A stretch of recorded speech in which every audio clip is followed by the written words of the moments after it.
أغرب المعلومات الحقيقية عن الحيوانات. أولاً، عندما ينام الدولفين فإن نصف مخه يستغرق في النوم، بينما يظل النصف الآخر مستيقظاً، كما أن إحدى عينيه تغلق بينما تظل الأخرى مفتوحة. ثانياً، لا يستطيع طائر الفلامينغو أن يأكل إلا إذا كان رأسه مقلوباً.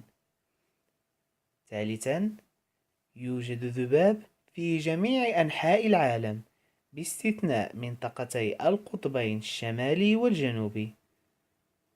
رابعاً، تستطيع النملة أن تغطس تحت الماء لمدة أسبوعين متواصلين من دون أن تفارق الحياة. خامساً، أثبتت التجارب أن الدجاج يضع بيضاً أكبر حجماً عندما يستمع إلى الموسيقى.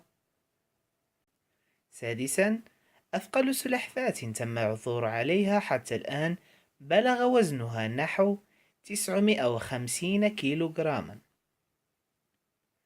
سابعاً، إذا سنح لذكر وأنثى ذباب بالتكاثر لمدة سنة كاملة دون أن يموت أي شيء من نسلهما، فإن حجم الذباب الناتج عن ذلك سيوازي حجم كرة الأرضية. ثامناً، سم أفعى الكبرى قوي للغاية إلى درجة أن من يلمسه لبعض الوقت يصاب بنومة إغماء حادة. تاسعاً، عندما تخرج الغوريلا لسانها من فمها فمعنى ذلك أنها غاضبة للغاية. عاشراً، الفيل هو الحيوان الوحيد الذي لديه 4 ركب. 11. جميع الثعابين تتمتع بحصانة طبيعية ضد السموم التي تفرزها، ولذلك فإنه عندما يتصارع ثعبانان من النوع نفسه فإنهما لا يتأثران باللدغات التي يوجهانها إلى بعضهما البعض. 12. تستطيع النعامة أن تركض بسرعة تصل إلى 80 كيلومترا في الساعة. 13. تستعمل طيور البطريق التثاؤب كجزء من طقوس الغزل في فصل التزاوج. 14.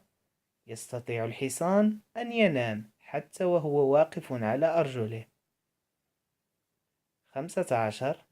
يبلغ عدد الأغنام الموجودة في نيوزيلندا نحو 70 مليونا، في حين أن عدد السكان لا يتجاوز 4 ملايين. 16. أثبتت البحوث العلمية أن سم إناث الأفاعي أقوى وأكثر فتكا من سم ذكورها. 17. كمية الحليب التي يرضعها الحوت الأزرق حديث الولادة يوميا تبلغ نحو 500 لتر، ولدى ولادته يبلغ وزنه 50 طنا، وعندما يبلغ يصل وزنه إلى 150 طنا. 18. الهند هي الدولة الوحيدة التي لديها قانون لحماية حقوق البقر. 19. عندما تولد الزرافة يكون طولها نحو 2 متر. 20. يستطيع الشمبانزي أن يتعرف على نفسه في المرآة، أما القرود العادية فلا تستطيع ذلك.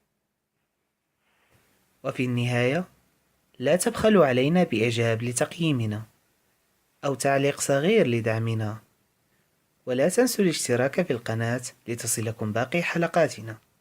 إلى اللقاء.